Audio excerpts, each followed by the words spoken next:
Praise the lord. దేవునికి స్తోత్రం. హల్లెలూయా.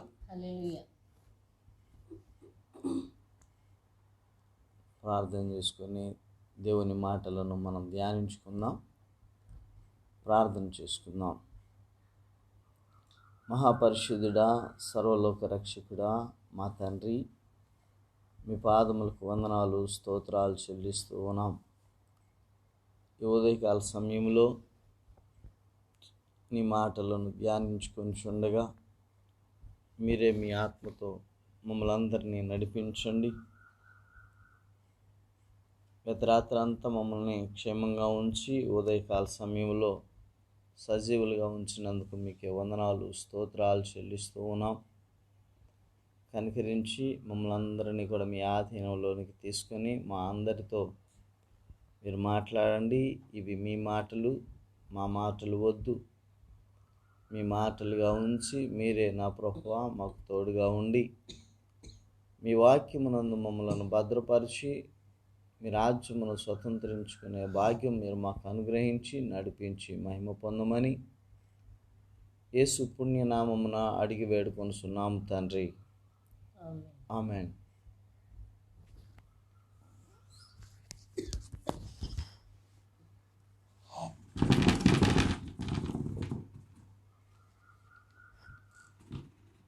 దేవునికి స్తోత్రం. మీ అందరికీ వందనాలండి. ఈ ఉదయకాల సమయం ముందు వాక్యాన్ని ధ్యానించుకునే ముందు పాట పాడుకొని దేవుని నామాన్ని మహిమపరుద్దాం. ప్రేమా పూర్ణుడు ప్రాణనాథుడు నన్ను ప్రేమించి ప్రాణమిచ్చెను. ప్రేమా పూర్ణుడు ప్రాణనాథుడు నన్ను ప్రేమించి ప్రాణమిచ్చెను. నే పాడేదన్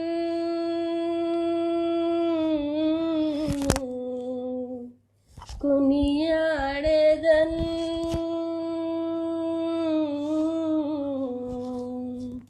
నే పాడేదన్ కొనియాడేదన్ నా ప్రియ యేసుక్రీస్తుని ప్రకటింతును.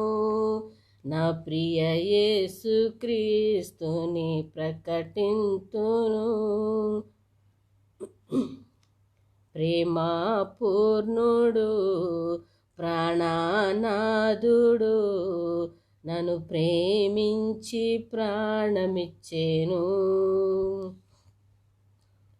లోయల కంటే లోతైనది నా యేసు ప్రేమ, గగనము కంటే ఎత్తైనది కలువరిలో ప్రేమ.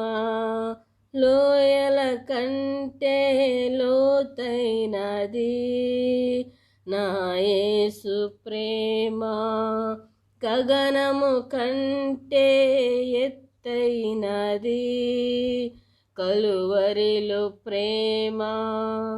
యేసుని ప్రేమ వెలయంతో ఇహమందైనా పరమందైనా. యేసుని ప్రేమ వెలయంతో ఇహమందైనా పరమందైనా. వెల కట్టలేనిది కలువరిలో ప్రేమ, కలువరిలో ప్రేమ నాకై వెలి అయిన ప్రేమ. కలువరిలో ప్రేమ నాకై వెలి అయిన ప్రేమ. ప్రేమ పూర్ణుడు ప్రాణనాథుడు నన్ను ప్రేమించి ప్రాణమిచ్చెను. ప్రేమా పూర్ణుడు ప్రాణనాథుడు నన్ను ప్రేమించి ప్రాణమిచ్చెను. మరణము కంటే బలమైనది పునరుద్ధాన ప్రేమ. మరణపు ముళ్ళును విరచినది బలమైన ప్రేమ, మరణము కంటే బలమైనది పునరుద్ధాన ప్రేమ. మరణపు ముళ్ళును విరచినది బలమైన ప్రేమ, రక్తము కార్చి రక్షణనిచ్చి ప్రాణము పెట్టి పరముకు చేర్చి, రక్తము కార్చి రక్షణనిచ్చి ప్రాణము పెట్టి పరముకు చేర్చి, గొర్రె పిల్ల క్రీస్తుని బలి అయిన ప్రేమ, బలి అయిన ప్రేమ, నాకై వెలి అయిన ప్రేమ, బలి అయిన ప్రేమ, నాకై వెలి అయిన ప్రేమ. ప్రేమ పూర్ణుడు ప్రాణనాథుడు నన్ను ప్రేమించి ప్రాణమిచ్చెను. ప్రేమ పూర్ణుడు ప్రాణనాథుడు నన్ను ప్రేమించి ప్రాణమిచ్చెను. నీ పాడేదన్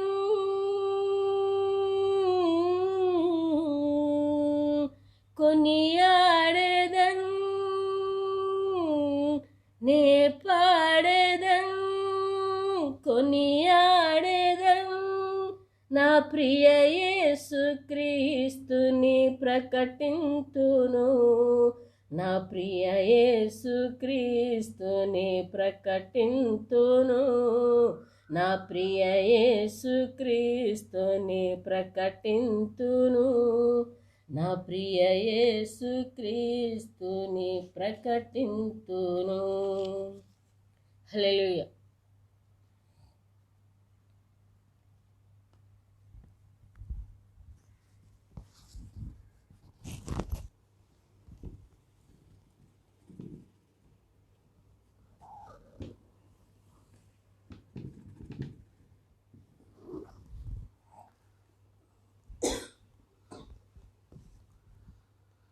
దేవునికి స్తోత్రం. హల్లెలూయా. దేవుని మాటలను ధ్యానించుకుందాం. 104వ కీర్తన 34వ వచనాన్ని చదువుకుందాం. 104వ కీర్తన 34వ వచనాన్ని చదువుకుందాం. ఆయనను గూర్చిన నా ధ్యానము, ఆయనను గూర్చిన నా ధ్యానము ఆయనకు ఇంపుగా నుండునుగా, ఆయనకు ఇంపుగా నుండునుగాక. నేను యెహోవా యందు సంతోషించెదను, నేను యెహోవా యందు సంతోషించెదను. చాలు. దేవుడు తన పరిశుద్ధ వాక్య భాగము మనందరి వినికిడిలో దీవించునుగాక. ఆమెన్. దేవుడు మనం ఎప్పుడూ కూడా ఈ లోకంలో అనేకమైనవి చేసుకుంటూ వెళ్ళిపోతూ ఉంటాం. ధ్యానం ముఖ్యంగా మనం ఈ దినాన ధ్యానం గురించి నేర్చుకుందాం. ధ్యానము అనేటువంటిది మనందరికీ, క్రైస్తవులైన వారందరికీ అవసరం. ధ్యానం లేకపోతే మనకు తెలియదు. ధ్యానం అనేది చాలా అవసరం. ఈ ధ్యానము అనేటువంటిది ఏంటి అనేది మనం గమనించాలి. ఒక్కొక్కళ్ళు ఏం చేస్తూ ఉంటారు, ఒక్కొక్క దాని మీద ధ్యానం ఉంచుతారు. దేని మీద ధ్యానం ఉంచుతారు అని చూస్తే, యవనస్తులు, చిన్నపిల్లలైతే ఆటల మీద, వాళ్ళ మనసు ఎప్పుడు కూడా ఎప్పుడు బయటికి వెళదామా, ఎప్పుడు మా డాడీ మమ్మీ బయటికి పంపిస్తారా, ఆడుకుందామని ఆలోచన. అలాగే యవనస్తులు, లోకంలో ఉన్న యవనస్తులు వాళ్ళకి ఇష్టమైన హీరో సినిమాలు ఎవరైతే చూస్తూ ఉంటారో వాళ్ళకి ఇష్టమైన హీరోల మీద వారి ధ్యానం ఉంటుంది. ఆ ధ్యానము వారి సినిమా రిలీజ్ అవుతుంది అంటే అది ఎప్పుడా ఎప్పుడా ఎప్పుడా అని వారం క్రితం నుండే వాళ్ళు ఏం చేస్తారు, ఆ పోస్టర్లు తయారు చేయటం, బ్యానర్లు కట్టడం, వారు మా ఫ్యాన్స్ అనేసి పెడుతూ వాళ్ళు ముందుగా దాని గురించినటువంటిది, ఆ హీరో గురించి వారి మనసు, వారి లక్ష్యము, వారి ఉద్దేశము అన్నీ అలా ఉంటాయి. వారి ధ్యానం అంతా కూడా ఇది ఎప్పుడు తయారవుతుంది, ఇది ఎప్పుడు వస్తుంది, ఇది ఎప్పుడు రిలీజ్ అవుతుంది అని వాళ్ళతో పాటు ఉన్న కొలీగ్స్, ఫ్రెండ్స్ అందరికీ చెప్పేసుకొని, అరే మనం ఆ రోజు వెళదాం, ఈరోజు వెళదాం, ఆ రోజు ఎట్లా ఉందాం, ఇన్ని గంటలకి వెళదాం అనేసి వాళ్ళ యొక్క ఆలోచన, ఆ ధ్యానం దాని మీద ఉంటుంది. అట్లాగే పెద్దోళ్ళైన వాళ్ళందరూ కూడా కొందరేమో వారి పనుల మీద ధ్యానం ఉంచుతారు. తరువాత వారికి సమయం వచ్చినప్పుడల్లా కూడా వారు దేనో ఒక దాని మీద ధ్యానం ఉంచి నడుస్తూ ఉంటారు. భక్తులైన వాళ్ళైతేనేమో భక్తి మీద ధ్యానం ఉంచుతారు.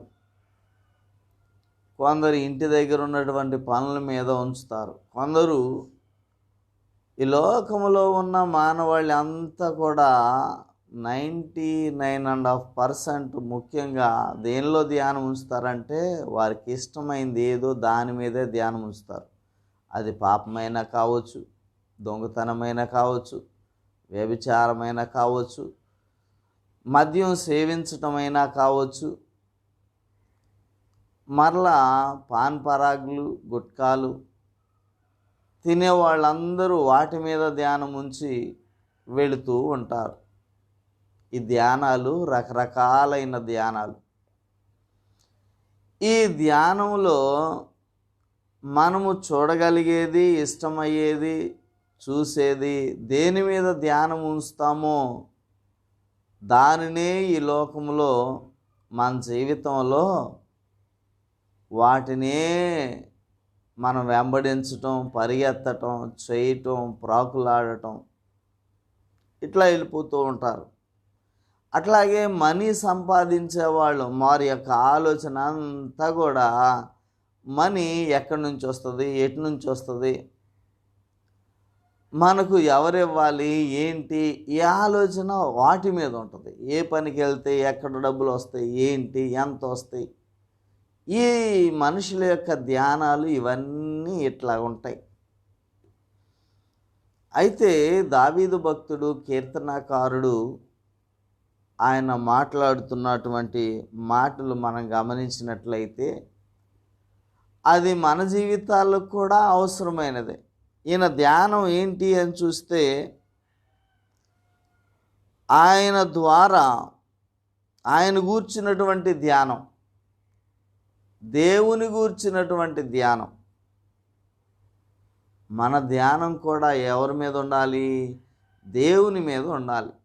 దేవుని గూర్చినటువంటి ధ్యానం మనకు కావాలి. ఈ కీర్తనాకారుడు దేవుని గూర్చినటువంటి ధ్యానం, దేవుడు దేవుడే కదా, ఆ ధ్యానం ఏంటి అనేది మనకు ఆలోచన రావాలి.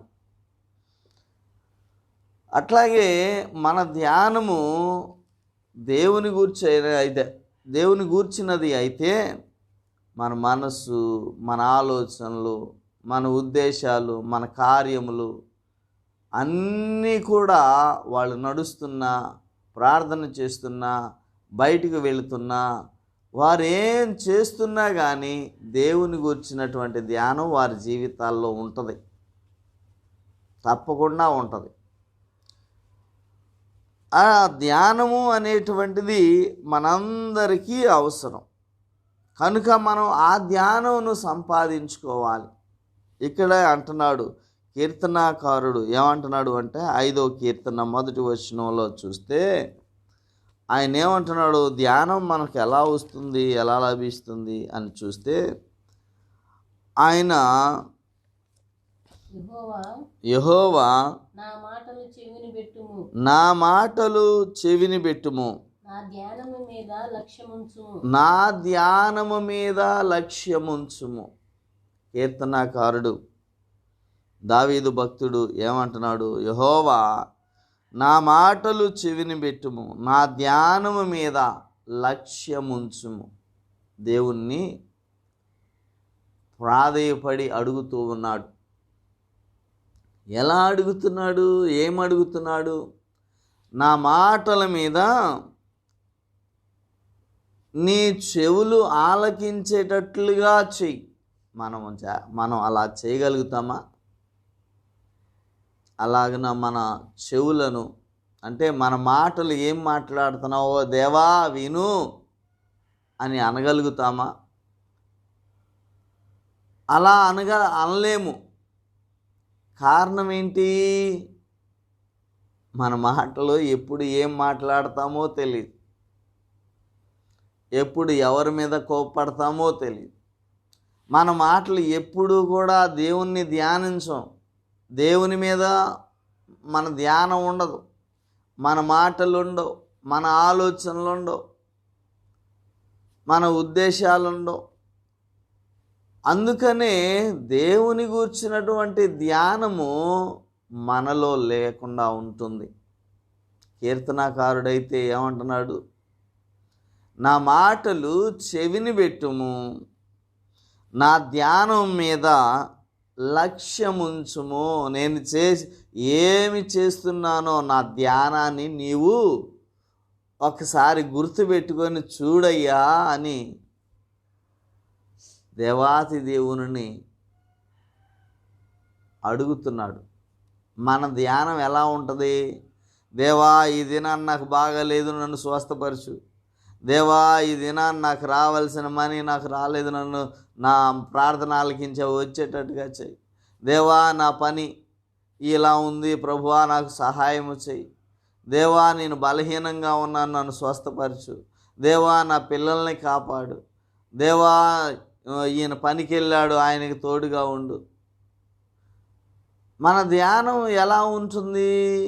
ఇదే ధ్యానంగా ఉంటాం. మన ధ్యానము అనేటువంటిది దేవుని యొక్క విధానములో దేవునికి ఇంపైన ధ్యానముగా ఉండాలి అని దేవుని యొక్క వాక్య భాగము సెలవిస్తూ ఉంది. మన ధ్యానము దేవుని కార్యముల మీద ఉండాలి, దేవుడు చేసిన అద్భుతముల మీద ఉండాలి. మన ధ్యానము దేవాతి దేవుడు, ఆయన గొప్పవాడు, ఆయన సర్వశక్తి కలిగిన వాడు, ఆయన్ని ధ్యానించే విధానంగా ఉండాలి. ఇస్సాకైతే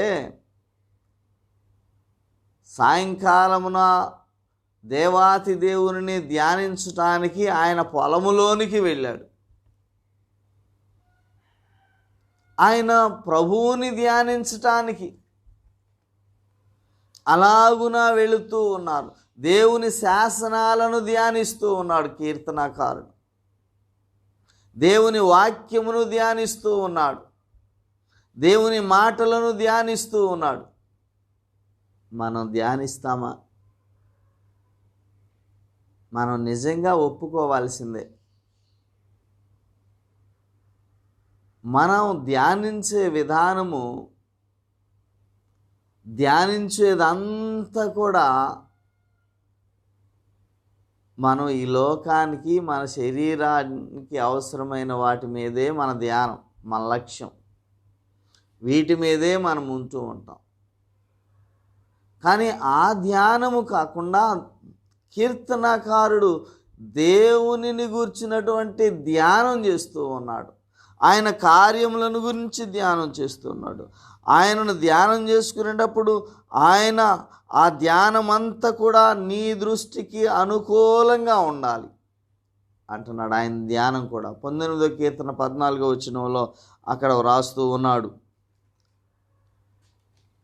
ఏం రాస్తున్నాడో ఆ వాక్య భాగమును మనం చదువుకుందాం. 19వ కీర్తన. యెహోవా నా ఆశ్రయదుర్గమా, నా విమోచకుడా, నా నోటి మాటలను, నా హృదయ ధ్యానమును నీ దృష్టికి అంగీకారములగునుగాక. ఏమంటున్నాడు? ఆయన దృష్టికి అంగీకారములగునుగాక. అందుకనే కీర్తనాకారుడు మొదటి కీర్తనలో 2వ వచనంలో అంటాడు, ఆయన ఏమంటున్నాడు? యెహోవా యందు ఆయన ఏమంటున్నాడు? యెహోవా ధర్మశాస్త్రమునందు ఆనందించుచు దివారాత్రము దానిని ధ్యానించువాడు ధన్యుడు. ఆయన మనసు దేని మీద ఉన్నది? ఆయన ధర్మశాస్త్రం మీద ఉన్నది, ఆయన ఆజ్ఞల మీద ఉన్నది, ఆయన శాసనాల మీద ఉన్నది. అంటే దాని ఉద్దేశం ఏంటి? ఆ దేవుని ధర్మశాస్త్రమును ఆ శాసనాలను నేను తప్పక పాటించాలి. ఇది ఆయన ధ్యానం. మనం పిల్లలకి ఏం చెప్తాము? బయటికి వెళ్ళి ఇది కొనుక్కురండి అని చెప్తే ఒక్కొక్కళ్ళు ఏం చేస్తారు? మర్చిపోతారు. కొట్టు దగ్గరికి వెళ్ళి మర్చిపోతారు. కారణం ఏంటి? వాళ్ళ మనసు దాని మీద ఉండదు. అందుకనే వాడు ఏం చేస్తాడు? తిరిగి వచ్చి, అమ్మా ఏంటమ్మా తెమ్మన్నావు అంటావు. అది నువ్వు ఇంకా తేలేదా అని వాడి మీద అరుస్తాం. సరే వెళ్ళి తీసుకురా అంటాడు. ఈ దారిలో వెళతా వెళతా వాడు ఏం చేస్తాడు? దాన్ని 10 సార్లు మనసులోనే లేకపోతే పెద్దగానే దాన్ని అనుకుంటూ వెళ్ళిపోతాడు. అనుకోలేదనుకో మర్చిపోతాడు.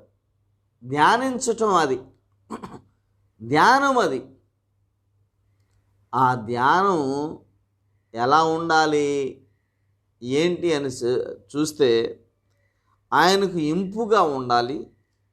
ఆయన ఏమంటున్నాడు? నీ దృష్టికి అంగీకారముగా ఉండాలి. నా మాటలను, నా ధ్యానములను దేవుని దృష్టికి ఎలా ఉండాలి?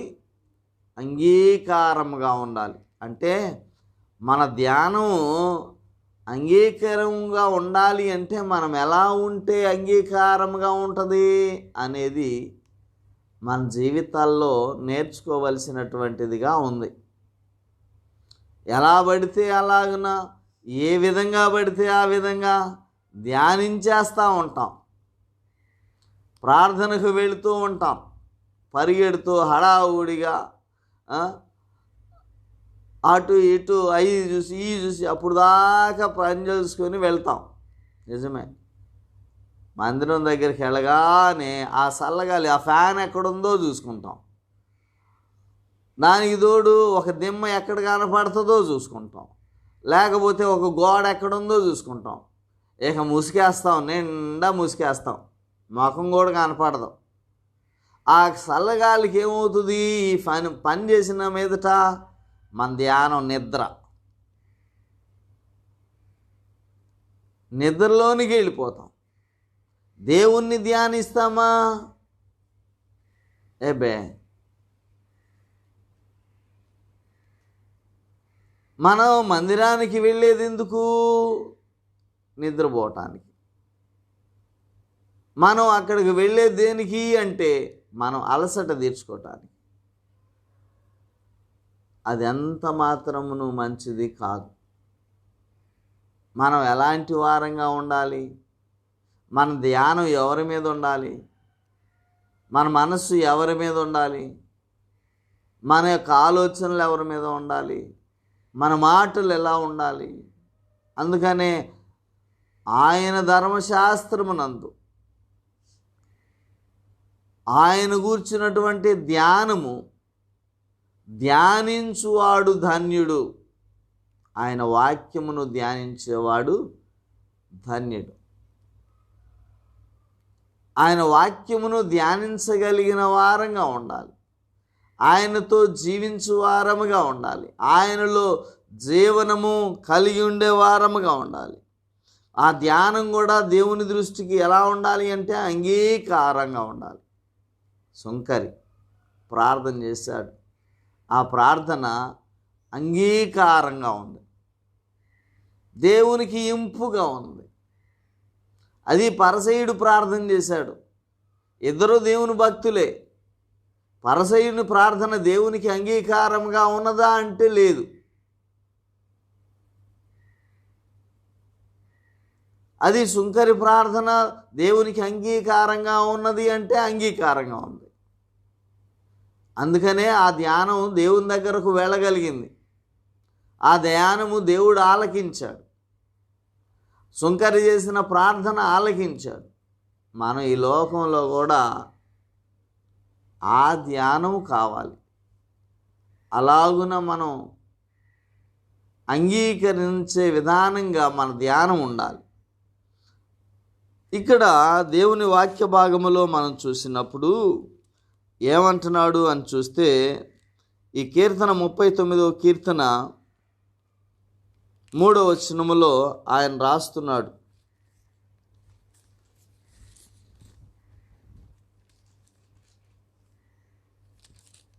నా గుండె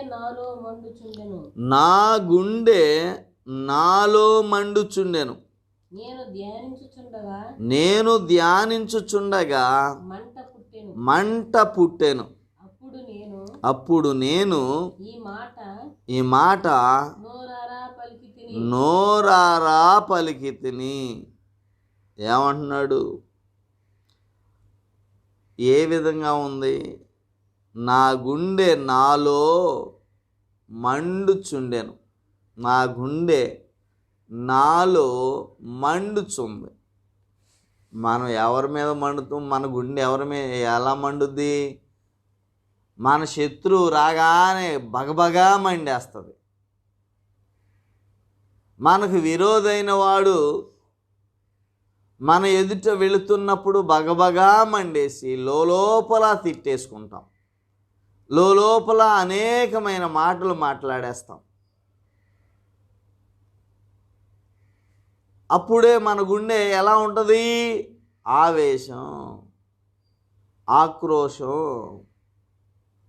అన్నీ అలా పెళ్ళుబుకి పొంగి పొరలుతూ ఉంటాయి. అన్నీ వచ్చేసి మాట్లాడేటువంటి మాటలు నానా రకరకాలుగా మాట్లాడేస్తాం. దావీదు భక్తుడు ఎలా అంటున్నాడు? ఏమంటున్నాడు?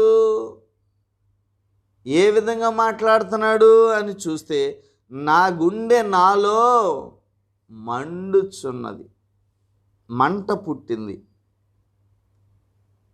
ఇది ఎలా కనిపిస్తుంది? లోపల ఈనాటి దినాల్లో మనం చూస్తే యాసిడిటీ అనేక మందికి వస్తుంది. మనకు తెలియకుండానే లోపల ఏమవుతుంది? మంట మండేస్తుంది, మంట మండేస్తుంది. లోపలంతా మంటగా ఉంటుంది. వాళ్ళందరూ డాక్టర్ల దగ్గరికి వెళ్ళి లోపల మంటగా ఉందండి, మంటగా ఉందండి అని అంటారు. అంటే ఆయన దాని గురించి విని తెలుసుకొని టెస్టింగ్ చేసి వాళ్ళ గ్యాస్ ప్రాబ్లం ఎలా ఉందో చూసి ఆయన తగిన మెడిసిన్ ఇస్తాడు. దావీదు భక్తుడు ఏమంటున్నాడు? ఆయనకి మంటగా ఉంది. దేని మీద మంటగా ఉన్నది? దేవుని గూర్చినటువంటి విషయాలలో ధ్యానించే దాని మీద. మనకి ఎప్పుడైనా మంట కలుగుతుందా? కలగదు. మన మంట దాని మీద ఉండదు. దేని మీద ఉంటుంది? ఈ లోకంలో ఉన్న వాటి మీద ఉంటుంది. ఈ మంట రావాలి అంటే మనకెంతో భక్తి కావాలి, దేవుని మీద శ్రద్ధ కావాలి, దేవునిలో జీవించటం అనేది కావాలి, దేవునిలో నడవటం అనేది కావాలి, దేవుని యందు భయభక్తులు కలిగి ఉండటం కావాలి, దేవుని శాసనాలను గుర్తు చేసుకుంటూ, అయ్యో నేను ఈ శాసనం పాటించట్లేదే, నేను ఎక్కడో తప్పిపోయానే, నేను పొరపాటు చేశానే, వాటి మీద మనకి శాసనాలే గుర్తుండవు, దేవుని ఆజ్ఞలే గుర్తుండవు. మన జీవితంలో వాటిని అనుసరించం, వాటి మీదే మన లక్ష్యం ఉండదు, వాటినే మనం ధ్యానించం. మనం ఎప్పుడు కూడా దేని మీద ధ్యానం కలిగి ఉంటాం అంటే ఆయన శాసనాల మీద కాకుండా మన పనుల మీద ధ్యానం కలిగి ఉంటాం. చూడండి, దేవుడిచ్చిన 24 గంటల్లో ఉదయం నుండి సాయంత్రం వరకు పనులు చేస్తూ ఉంటాం. పనులు చేసి సాయంత్రానికి అలసిపోయి నిద్రపోతూ ఉంటాం తినేసి. దేవుని మీద మంట ఉంటుందా? అయ్యో దేవుణ్ణి ఆరాధించలేదే, దేవుని సన్నిధిలో ఉండలేదే, ప్రార్థన చేయలేదే, ప్రార్థనకు నేను దూరంగా ఉన్నానే, దేవుని స్తుతించలేదే, ఆయన వాక్యం చదవలేదే, ఆయన వాక్యాన్ని నేను ధ్యానించలేదే, ఒక వచనమన్నా నేను నేర్చుకోలేదే, ఆయన శాసనాలు నేను గుర్తుంచుకోలేకపోతున్నానే, దూరంగా ఉంటున్నానే అనే ఆలోచన ఎప్పుడైనా మనకు కలుగుతుందా? వాటి మీద లక్ష్యం ఉంచగలుగుతున్నామా? వాటిని గుర్తించగలుగుతున్నామా? మన ధ్యానం దేని మీద ఉంటుంది? దేవుని గురించినటువంటి విషయాల మీద మన ధ్యానం ఉండదు. మన పనుల మీద మన ధ్యానం ఉంటుంది, మనం చూసే వాటి మీద ధ్యానం ఉంటుంది, మనం చేసే వాటి మీద ధ్యానం ఉంటుంది. ఎప్పుడూ ఇవే చేసుకుంటూ ఉంటాం. దావీదు భక్తుడు అలా అంటలా. ఆయన హృదయంలో ఏం పుట్టింది? మంట పుట్టింది. ఆయన దేవునిని ధ్యానించటంలో, దేవునిలో జీవించటంలో ఆయన ఎంత దగ్గరగా ఉన్నాడో. అందుకనే ఆయన ధ్యానం యెహోవాకు ఇంపైన ధ్యానంగా, మంచి ధ్యానంగా, దేవునికి ఇష్టమైన ధ్యానంగా, ఆ ధ్యానము దేవుడు అంగీకరించే ధ్యానంగా ఉన్నాడు. ఆ ధ్యానంలో మనం ఉండాలని దేవుడు మనతో మాట్లాడు. కొందరైతే ఎలా ఉన్నారో ఏంటో దేవుని వాక్యములో చదువుకుందాం. యెషయా గ్రంథం 33వ అధ్యాయం 18వ వచనాన్ని ధ్యానించుకుందాం. యెషయా గ్రంథము 33వ అధ్యాయము 18వ వచనాన్ని ధ్యానించుకుందాం. నీ హృదయము భయంకరమైన వాటిని బట్టి ధ్యానించును. ఏమంటున్నాడు? భయంకరమైన వాటిని ధ్యానించును. ఏంటి భయంకరమైనవి అని చూస్తే ఇక్కడ 19వ వచనం, నాగిరకము లేని ఆ జనమును, గ్రహింపలేని గంభీర భాషయు, నీకు తెలియని అన్య భాషయు పలుకు ఆ జనమును నీవిక చూడవు. ఎలా ఉన్నారు? నాగరికము లేనటువంటి భాష. చాలామంది మోటి వాళ్ళు మనం అంటూ ఉంటాం, వాళ్ళు వేషధారణ చూస్తే మోటి వాళ్ళుగా కనబడుతూ ఉంటారు. మాట్లాడే వాళ్ళ భాష కూడా అలాగే ఉంటుంది. చాలామందిని ఈ లోకంలో చూస్తూ ఉన్నప్పుడు మంచి మంచి చదువుకున్న వాళ్ళు, మంచిగా ఉండేవాళ్ళు చాలామంది కూడా వాళ్ళ భాష ఎలా ఉంటుందంటే భయంకరంగా ఉంటుంది. అంటే అంత అసహ్యంగా మాట్లాడతారు, తిడతారు, వ్యతిరేకంగా మాట్లాడేస్తారు. వారి నోట నుండి వచ్చేటువంటి బూతులు, దుర్భాష,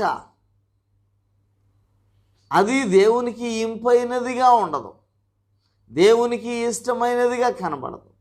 దావీదు భక్తుడు ఆయన ఏమంటారు? నా మాటలు చెవిని పెట్టుము దేవా, నా ధ్యానము నీ దృష్టికి అంగీకారముగా ఉండునట్లుగా చెయ్యి. ఎంత ఇదిగా ఆయన పరిశుద్ధపరుచుకుంటూ, ఆయన మాటలు మాట్లాడే మాట విషయాల్లో కూడా ఎంత చక్కగా దేవునికి అంగీకారంగా ఉంటుందో మనం చూడాలి. ఈ క్రైస్తవ లోకంలో క్రైస్తవులముగా జీవిస్తున్న మనము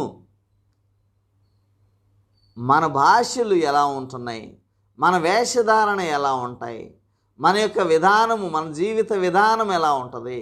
మనం ఈ లోకంలో చూస్తే ఒకరినొకరు హేళన చేసుకొని, ఒకరినొకరు తిట్టుకొని, ఒకరినొకరు దూషించుకొని, ఒకరి మీద ఒకరు రకరకాలైనటువంటి విధానాలు కలిగి ఉంటాం. అది మంచిది కాదు. క్రైస్తవులకు, దేవుని బిడ్డలకు, దేవునిలో ఉండే వారికి అది అంత మాత్రమును మంచిది కాదు.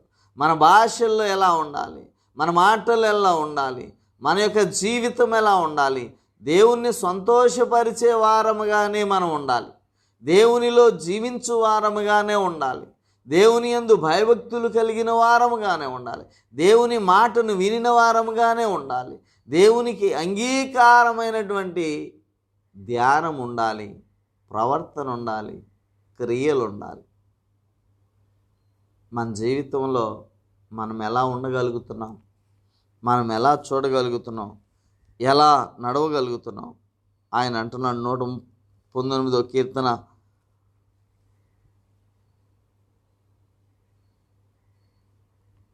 97వ వచనం.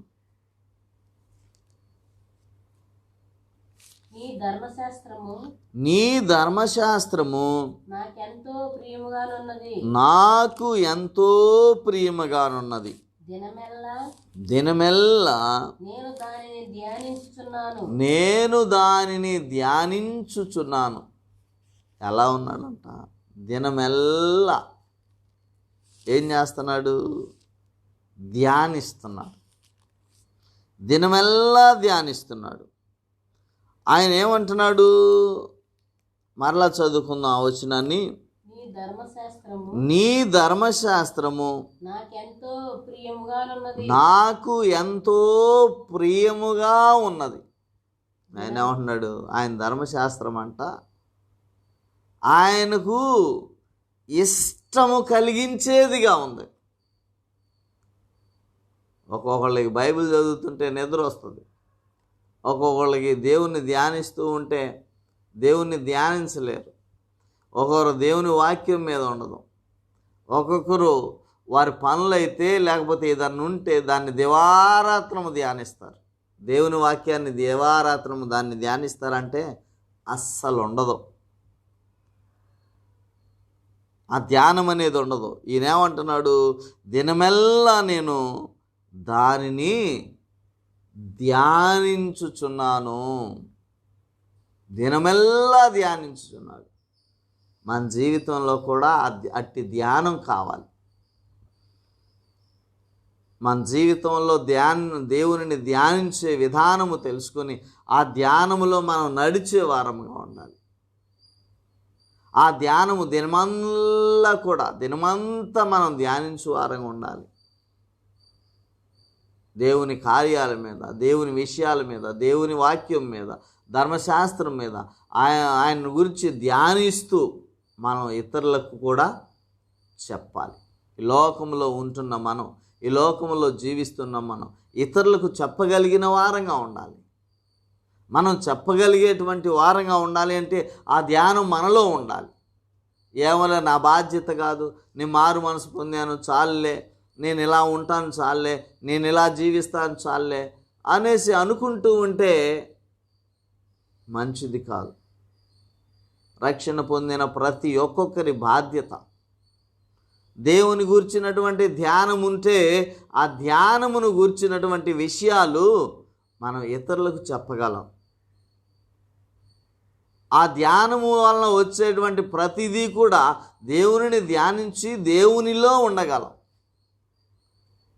దేవుని విషయాలు, దేవుని కార్యాలు అనేకమైన ప్రతి మనిషిలో కూడా దేవుడు వారి జీవితాల్లో అనేకమైన కలుగు చేస్తాడు. మనం బ్రతికించాడంటే దేవుని మహాకృప. మనం బ్రతికాము, ఈ దినం బ్రతుకుచున్నాము అంటే అది దేవుని కృపే. మన గొప్పతనం కాదు, మన ఆరోగ్యం కాదు, మనం ఈ లోకంలో ఉన్న ధనమును బట్టి కాదు, మన యొక్క విధానాన్ని బట్టి కాదు, మన పద్ధతులను బట్టి కాదు. దేవుని కృప వలనే మనం బ్రతికాం. అలాగే దేవుడు మనకేం చేశాడు? ఆయన గాలిని ఇచ్చాడు. ఆయన ఈ లోకములో మనం శ్వాస పీల్చుకోవటానికి స్వచ్ఛమైనటువంటిది ఈనాడు కరోనాకు ఆక్సిజన్ దొరక్క చాలామంది చనిపోయిన వాళ్ళు ఉన్నారు. వాటి కొరకు ఆక్సిజన్ కోసం ఎన్నో డబ్బులు వెచ్చిస్తున్నారు, లక్షలు లక్షలు పోస్తూ ఉన్నారు. కానీ దేవుడిచ్చిన ఒరిజినల్ ఆ శ్వాస, ఆ గాలి, దానికి వెల కట్టగలమా? కట్టలేం. ఆయన వాక్యాన్ని ధ్యానించగలుగుతున్నామా? ధ్యానించలేం. ఆయన దృష్టికి మన ధ్యానం ఇంపుగా ఉంటున్నదా? ఉండదు. ఒక మాట ఈ మాట ఉంటే ఒక మాట మరొక మాట ఉంటుంది. అందుకని ఆయన దావీదు భక్తుడు, నా మాటలు చెవిని పెట్టుము. ఆ మాటలు చెవిని పెట్టాడు అంటే మన మాటలు ఆయనకి ఇంపుగా ఉంటాయో కంపుగా ఉంటాయో. అందుకనే కంపుగా ఉంటే మంచిది కాదు. ఇంపుగా ఉండాలి అంటే దానికి పరిశుద్ధత కావాలి, పవిత్రత కావాలి. ఏం మాట్లాడుతున్నామా అనేటువంటి ఆలోచన ఉండాలి. మనం మాట్లాడే మాటలు ఇష్టముగా కలిగించేవిగా ఉంటాయా అనేది ఉండాలి. వారి యొక్క జీవితం ఎలా ఉన్నది అంటున్నాడు, మహాగంభీరములు అంటాడు. ఎందుకంటే వారి నోట వచ్చేది దుర్భాష. దేవుని వాక్యమును ధ్యానిస్తూ ఉన్నప్పుడు ఆ ధ్యానము దేవునికి ఇంపైనదిగా ఉండాలి. దినమెల్లా ధ్యానిస్తూ ఉన్నాడు. మనం ధ్యానించు వారంగా ఉండాలి. అలా ఉండగలుగుదామా? ఆయన మాట విందామా? ఆయన్ని ధ్యానించే విధానము ఎలా ఉంటున్నది? ఇంకా మనం చూస్తే అంటాడు, నీ కట్టడలను నేను ధ్యానించుదును. ఆయన కట్టడలు మనం ఏం చేస్తాం? అరే, దేవుని కట్టడలు ఏవైతే ఉన్నాయో అవన్నీ కూడా నేను ధ్యానిస్తున్నాను కదా అనుకుంటాం. ఒకటి గుర్తుండదు. ఆ ధ్యానం ఒక్కదాన్నైనా పాటిస్తున్నామా అంటే పాటించే విధానం ఉండదు. మనం 10 ఆజ్ఞలు ఇచ్చాడు కదా అంటే ఆ 10 ఆజ్ఞలను అనుసరిస్తున్నామా అంటే అనుసరించు. ఆయన ఇచ్చాడు ఇప్పుడు ఉన్నటువంటి ఆజ్ఞలు వేరులే అనుకుంటాం. ఏం చేస్తాం? ఒక ఆజ్ఞన్న మనకు గుర్తుందంటే ఉండదు. ఆయన ఆజ్ఞలను ఆయన కట్టడలు ఏవైతే ఉన్నావో వాటి గురించి ధ్యానిస్తున్నాడు.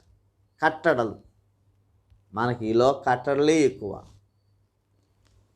అవి చేయకూడదు, ఇవి చేయకూడదు. మనకి ఇష్టమైతేనేమో ఇలా ఉంటాం, మనకి ఇష్టం కాకపోతే కష్టంగా ఉంటేనేమో అలా ఉంటాం. దేవుని కట్టడలను ఆయన ధ్యానిస్తున్నాడు. మనం కూడా ధ్యానిద్దాం, ఆయనకి ఇంపుగా ఉందాం. మనం దేవుని రాజ్యాన్ని చేరాలి అంటే ఆయనకి ఈ లోకంలో మన జీవితం ఇంపుగా లేకపోతే ఆయన రాజ్యం ఎలా వచ్చుద్ది? ఆయన రాజ్యానికి మనం ఎలా వెళ్ళగలుగుతాం? ఆయన రాజ్యానికి మనం వెళ్ళాలి అని అంటే దేవుని మాట మనం వినాల్సిందే, ఆయన కట్టడలు మనం ధ్యానించాల్సిందే, ఆయనలో జీవించాల్సిందే. ఆయనకు ఇంపుగా ఉండేటువంటి వారంగా ఉండాలి, ఆయన వాక్యాన్ని ధ్యానించే వారంగా ఉండాలి, ఆయన మాట వినే వారంగా ఉండాలి. సుంకరి ఎంత జాగ్రత్తగా ఉన్నాడు, ఆయన ధ్యానించే విధానం ఎలా ఉన్నది, ఆయన ప్రార్థించే ప్రార్థన ఎలా ఉన్నది. దేవునికి విధేయుడిగా ఉన్నాడు, విధేయత కలిగి ఆయన ధ్యానించాడు. అదే పరిసయ్యుడు చేశాడు ప్రార్థన. ఆయన దేవునికి ఇష్టమైందా? ఇష్టం కాలా. మనం చేసే ప్రార్థన దేవునికి ఇష్టంగా ఉంటుందా? మనం ఎప్పుడు ఈ లోకంలో విశ్వాస జీవితంలో ఇంతగా ప్రార్థించినా నా ప్రార్థన ఆలకించట్లేదు, నా ప్రార్థన వినట్లేదు, నా ప్రార్థన ఎప్పుడు వినుకోకుండా నాకు జవాబు రాకోకుండా నేను ఎప్పుడు ఈ శ్రమల్లోనే జీవించేటట్టు చేస్తున్నాడు అని రకరకాలుగా మాట్లాడుకుంటాం, నెపాలేస్తూ ఉంటాం, ప్రార్థన చేస్తూ ఉంటాం, దేవుని మీద నెపాలేస్తూ ఉంటాం. అది మనకు మంచిది కాదు. మన జీవితం ఆయన కట్టలను ధ్యానించే వారంగా ఉన్నామంటే ఉండం. కానీ ఏమంటాం? దేవుని కార్యాలను ఆయన చూడాలి, దేవుని ఆశీర్వాదం నా జీవితంలో ఉండాలి, దేవుని మాట నేను వినను కానీ దేవుడు నన్ను ఎప్పుడు కూడా దీవించాలి. ఆయన నన్ను హెచ్చించాలి. దేవుని మాట విన్నామా అంటే విన్నాం. అందుకనే ద్వితీయోపదేశకాండం 28వ అధ్యాయం 1వ వచనంలో 2 వచనాలు అక్కడ చూస్తే ఆ యొక్క వాక్య భాగంలో అందరికీ ఈ వాక్యం బాగా గుర్తుంటుంది. ఎందుకంటే ఏం చేస్తాం, దేవుని దీవెన నీ తోటి వారికంటే నిన్ను హెచ్చిస్తాడు. ఈ మాటలు ఉంటాయి, కానీ దేవుడు ముందుగా పలికిన మాటలు ఉన్నాయి. ఏమున్నాయి అని చూస్తే అక్కడ చదువుకుంటే అక్కడ అంటాడు, నీవు నీ దేవుడైన యెహోవా మాట శ్రద్ధగా విని. ఆయన మాట మనం ఎలా వినాలంట? శ్రద్ధగా వినాలి. ఈ కట్టడ ఉందా, ఈ ధ్యానం ఉందా, ఈ మనసు ఉందా? మనకి ఎప్పుడు దేవుని ఆశీర్వాదం కావాలి. ఆశీర్వాదం గురించి చెప్పేవారి మాటలే వింటాం, కానీ మన జీవితం ఎడిపోయినా పర్వాలేదు. మనకి ఇంపైంది ఏంటి? దేవుడు నిన్ను దీవిస్తాడు, దేవుడు నిన్ను మంచిగా ఉంచుతాడు, దేవుడు మీకు తోడుగా ఉంటాడు, మిమ్మల్ని ఆశీర్వదిస్తాడు. ఈ ఇష్టం, ఈ మాటలు మాట్లాడితే చాలా బాగుంటుంది. కానీ దేవుని మాట శ్రద్ధగా విందామా అని అంటే ఈ మాట వద్దు. దేవుని వాక్యము మనల్ని ప్రేమించి మనల్ని హెచ్చరిస్తుంటే ఆ మాటలు వినుకోకుండా త్రోసివేస్తూ ఉంటాం. అందుకనే మనం ఎప్పుడు మన మనసు ఈ లోకం మీద, ఆశల మీద, కోరికల మీద, నీకు అది ఇస్తాడు, ఇది ఇస్తాడు, నీకు తోడుగుంటాడు, స్వస్థపరుస్తాడు, నిన్ను బాగు చేస్తాడు, నిన్ను ముడతాడు, అక్కడ తీసుకెళ్తాడు, ఇక్కడ తీసుకెళ్తాడు, అవి చేస్తాడు, ఈ చేస్తాడు అని అంటూ ఉంటే వాటి మీదే మన మనసు ఉంటుంది, వాటిలోనే నడుస్తూ ఉంటాం. దేవుని మాట ఏమన్నాడు, ఏమని చెప్పాడు? ఆయన మాట ఎలా ఉండాలంట? శ్రద్ధగా వినాలి. దేవుని మాటలు శ్రద్ధగా వినాలి. శ్రద్ధగా వింటే గుర్తుంటాయి, శ్రద్ధగా వింటే దాన్ని ధ్యానించగలుగుతాం, శ్రద్ధగా వింటే దేవునిలో ఉంటాం. ఆ శ్రద్ధ అనేది దేవుని మాటల మీద ఉండాలి, దీవెనల మీద ఉంటుంది, ఎప్పుడు మన స్వస్థతల మీద ఉంటుంది. అప్పుడు ఏమవుతుంది? మన శ్రద్ధ దేవుని మాట మీద నుండి పక్కకు తొలుగుతుంది. అప్పుడు ఏమన్నాడు ఇంకా తర్వాత? నేడు నేను నీకు ఆజ్ఞాపించుచున్న ఆయన ఆజ్ఞలన్నింటినీ అనుసరించి నడుచుకొని ఎడల నీ దేవుడైన యెహోవా భూమి మీదనున్న సమస్త జనముల కంటే నిన్ను హెచ్చించును. ఎప్పుడంట? మనకు దేవుని దీవెన కావాలి, మంచిదే. దీవెన పొందొద్దు అనేది నేనేం చెప్పట్లా. దేవుని దీవెన కావాలి అంటే మనం ఎలా ఉండాలి, ఏం చేయాలి అని చెప్తూ ఉన్నాడు. మన వాక్య భాగాన్ని మనం చూస్తే ఆయన ఆజ్ఞలన్నిటినీ అనుసరించి నడుచుకొనిన ఎడల, ఏమంటున్నాడు?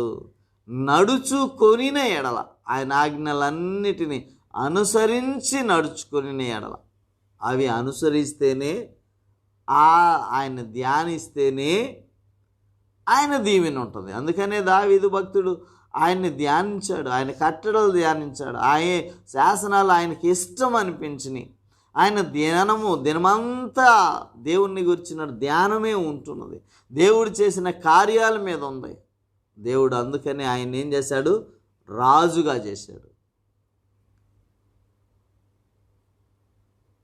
ఆయన మాటలను మనం ధ్యానించగలిగితే, ఆయన వాక్యం మీద మన మనసు ఉంచగలిగితే, ఆయన శాసనాల మీద మన మనసు ఉంచగలిగితే, మనము ఆయన ఆజ్ఞలన్నిటినీ అనుసరిస్తే దేవుడు మిమ్మల్ని కూడా ఆశీర్వదిస్తాడు. ఆయన మాట వింటే ఆయన ఆశీర్వాదం ఉంటుంది. అలాగా ఆయన మాట విందాం, దేవుడు అప్పుడు వారిని దీవిస్తాడు, ఆశీర్వదిస్తాడు. మనం ఎంతకాలం ఉన్నా ఇలాగే ఉంటున్నాం, మేము ముందుకు వెళ్ళలేకపోతున్నాం, దేవుని దీవెన పొందుకోలేకపోతున్నాం, మన జీవితం ఎలాగ ఉంటుంది అంటే మనం ఎక్కడో సాట పొరపాట్లు చేస్తూ ఉంటున్నాం, దేవునిలో ధ్యానం ఉంచట్లా. దేవుని గురించినటువంటి ధ్యానం లేకుండా పోతుంది. కనుక మన జీవితము ప్రభు ఎదుట ప్రభు మాట విని ప్రభువులో జీవించడానికి ఇష్టపడి ఆయన్ని ధ్యానించుకొని ఆయన రాజ్యాన్ని సంపాదించుకుందాం. మనం ఆయన్ని ధ్యానించేటప్పుడు ఆయనకు అంగీకారంగా ఉండాలి. మన మాటలు అంగీకారంగా ఉండాలి, మన పద్ధతి అంగీకారంగా ఉండాలి, మన జీవితం అంగీకారంగా ఉండాలి, ప్రభువు మాట అంగీకారంగా ఉండాలి. అవన్నీ ఉంటున్నాయా లేదా అని మనంతట మనం పరిశీలన చేసుకొని దేవుని గురించినటువంటి విషయాల మీద ధ్యానం ఉంచి సుంకరి ప్రార్థన చేసిన విధంగా మనం కూడా ప్రార్థన నేర్చుకొని ఆ ప్రార్థనలో దేవునిని ధ్యానించి ప్రభు ఇచ్చే ప్రతి దీవెనలో పాలు పొందుకుందాం. ప్రతి ఆశీర్వాదములో మన జీవితంలో మనం అనుభవించి ప్రభువును వెంబడిద్దాం. దేవుడి మాటలు మనందరి వినికిడిలో దీవించునుగాక. ఆమేన్. మనంతట మనం పరిశీలన చేసుకుందాం. మన దేశం గురించి, ప్రపంచాన్ని గురించి, అలాగే మన రాష్ట్రం, మన జిల్లా, మన మండలం, మన గ్రామం గురించి ప్రార్థించుకుందాం. పరిశుద్ధుడా, సర్వోన్నతుడా, కృపామయుడా, మీరు మమ్మల్ని ప్రేమించి ఈ ఉదయకాల సమయంలో మీరు మాట్లాడిన ప్రతి మాటను బట్టి కూడా మీకు వందనాలు, స్తోత్రాలు. మా ప్రభువా, కనికరించండి. మీ కృప మాతో ఉంచి ఇంతవరకు మమ్మల్ని నడిపించినందుకు నీకు వందనాలు, స్తోత్రాలు నా తండ్రి. ఈ లైవ్ ద్వారా నా తండ్రి చూస్తున్న వారందరినీ, మీ మాటలు వింటున్న వారందరినీ కూడా మీరు జ్ఞాపకం చేసుకునండి. దేవాతి దేవా, వారి యొక్క ధ్యానము నా తండ్రి దావీదు ఎలా ధ్యానించాడో అదే రీతిగా నా ప్రభువా అందరూ మిమ్మల్ని గూర్చినటువంటి ధ్యానము ఆ విధంగా ఉండుటకు సహాయం చేయి. అలాగుననే నా ప్రభువా వారి ధ్యానము, వారి మాటలు నా తండ్రి మీకు అంగీకారముగా ఉండునట్లుగా చేయండి. పరిశుద్ధత కలుగుచి మీ సన్నిధి ఉంచండి. మీ కట్టడలు నా ప్రభువా, మీ మాటలు జాగ్రత్త కలిగి ఆశ కలిగి వినేవారుగా చేయండి. వారిని దీవించండి, ఆశీర్వదించండి. అలాగునే నా ప్రభువా నైనా ఇదిగో ప్రపంచమును బట్టి మీకు వందనాలు. అలాగే మా దేశం, మా రాష్ట్రం నా ప్రభువా, మా జిల్లా, మా మండలం, మా గ్రామం నా తండ్రి మీకు అప్పగిస్తూ ఉన్నాం. కనికరించండి, మీ కృపతో నింపండి. దేవాతి దేవా నైనా మీరే మా దేశమును కాపాడమని అడుగుచున్నాను. మా రాష్ట్రాన్ని కాపాడండి. అందులో ఉన్న జిల్లాలు, మండలాలు, గ్రామాలు అన్నిటినీ కాపాడండి. కరోనా విస్తరించకుండా చేయండి. తగ్గిపోవడానికి సహాయం చేయండి. సమసిపోవడానికి సహాయం చేయండి. అయ్యా నా తండ్రి, కరోనా కొరకు నా తండ్రి ఇంజెక్షన్స్ నా ప్రభువా తయారు చేస్తూ ఉండాలని చూస్తున్నారు, కానీ వారికి అర్థం కావటం లేదు నా ప్రభువా. నైనా వారికి జ్ఞానం తక్కువ, కనికరించి జ్ఞానాన్ని అనుగ్రహించండి.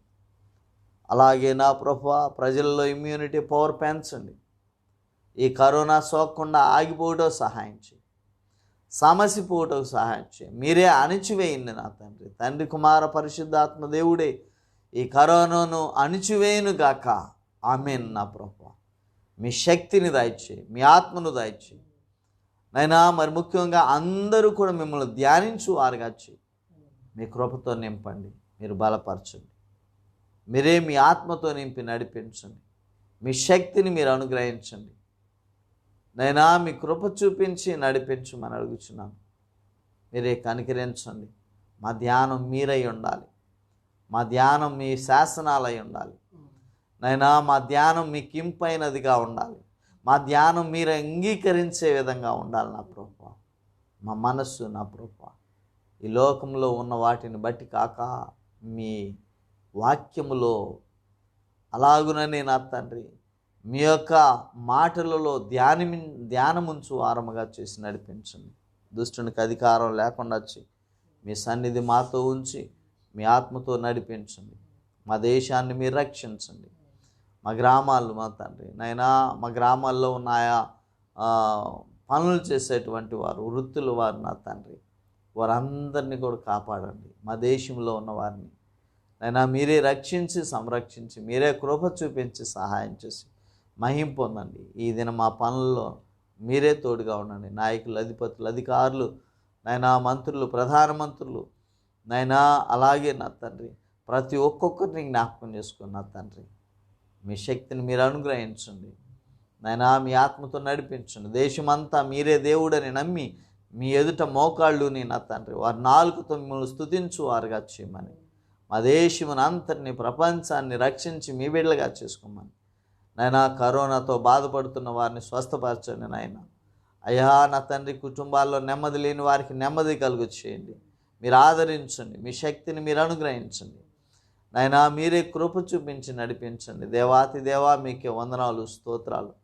ఇంతవరకు మీరు మాట్లాడిన ప్రతి మాటను బట్టి నీకు వందనాలు. మీరే కనికరించి మీ శక్తితో మమ్మల్ని నింపి నడిపించి మహిమ పొందమని, మీరే మాకు తోడుగా ఉండమని మమ్మల్ని మీకు అప్పగిస్తూ మన ప్రభువును రక్షకునైన యేసు పరిశుద్ధ నామమున అడుగుచున్నాం తండ్రి, ఆమెన్.